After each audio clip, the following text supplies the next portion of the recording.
In the days leading up to its launch, Battlefront 2 has been rife with nothing but controversy as news of the game's disgusting implementation of microtransactions and loot boxes has spread far and wide across forums, social media, and major news outlets. The outrage has been potent enough to force EA to take a couple steps back, but just hours before the game's launch, they have done what is the most significant backpedal yet. The following information comes from a recent blog post published on the official Battlefront 2 website, through which Oscar Gabrielson, general manager at DICE, shared the following update.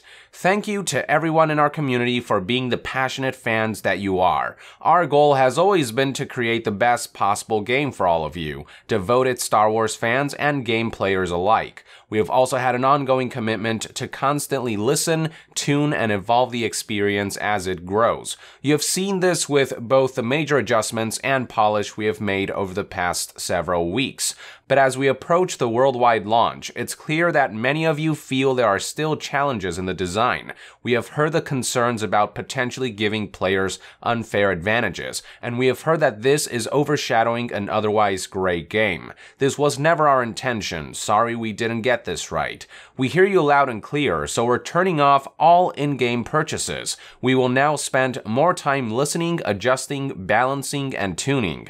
This means that the option to purchase crystals in the game is now offline, and all progression will be earned through gameplay. The ability to purchase crystals in-game will become available at a later date, only after we have made changes to the game. We'll share more details as we work through this. We have created a game that is built on your input, and it will continue to evolve and grow. Star Wars Battlefront 2 is 3 times the size of the previous game, bringing to life a brand new Star Wars story, space battles, epic new multiplayer experiences across all 3 Star Wars eras, with more free content to come. We want you to enjoy it, so please keep your thoughts coming, and we will keep you updated on our progress. That's right, ladies and gentlemen, just hours before the game's launch, EA has temporarily pulled microtransactions from the game altogether in an attempt to mitigate the seething anger and frustration from the gaming community and provide a sense of security. Temporarily is the key word here. While players won't be able to purchase crystals when the game officially launches, they will make a return one of these days. So do not let your guard down, people. The fact of the matter is that we don't know what these major changes will be. If you think for a second that EA's new system won't aim to egregiously milk their players' wallets dry on some level, if you think EA had a change of heart and will suddenly relinquish their ultimate goal to maximize long-term monetization of player engagement, then you have learned nothing over the past few days, months, and years. This is simply yet another one of EA's last-minute backpedaling, albeit their biggest one yet, and one that comes in light of news that Battlefront 2's loot boxes were beginning to be investigated for gambling by not just the Belgian Gaming Commission, but also by Dutch authorities. It's their desperate attempt to unfuck an irreversibly fucked situation. All I'm trying to say is don't look at this news and go, oh well, I guess I can safely purchase Battlefront 2. All is well, all is forgiven. Do not look at this as a sign of EA actually giving a fuck about the player experience. The only reason they took such a huge step back this time was because of the unprecedented level of coverage that the gaming community's outrage was getting across media outlets worldwide so close to launch, which could potentially affect sales and their precious profits.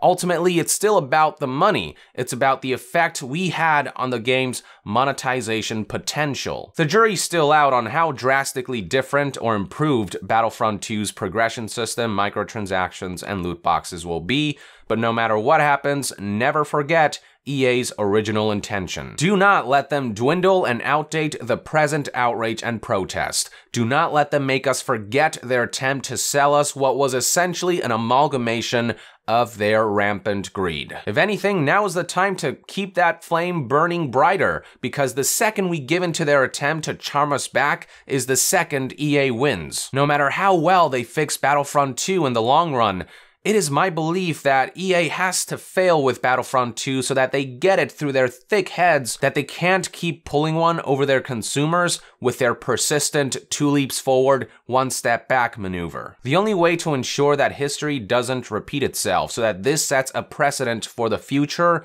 is to vote with our wallets, now and for the rest of Battlefront 2's days. Because nothing short of EA permanently removing microtransactions and the loot box progression system outright from Battlefront 2 will make up for their misdeeds at this point. Anyway, I'll be sure to keep you guys updated on whatever new system Battlefront 2 ends up implementing. Until then, continue to protest and stay as far away from this game as possible, because for once, it actually feels as though we have made a tangible difference. We've actually tangibly pushed EA back, and hopefully Battlefront 2's controversy will serve as a stern example to other greedy game publishers the next time they try to fuck with us and with our games. Yeah, I'm looking at you, Activision, Take-Two, Ubisoft, and Microsoft, among others. With that, I would like to end this news update. Thank you for tuning in. I hope you found this video insightful, and if you enjoy my content, consider supporting me on Patreon. All contributions will go towards helping this channel remain 100% independent and self-sustained. And to be further updated on all things gaming news, reviews, and discussions, stay tuned right here on Young Yeah. I'll see you guys next time. Young out.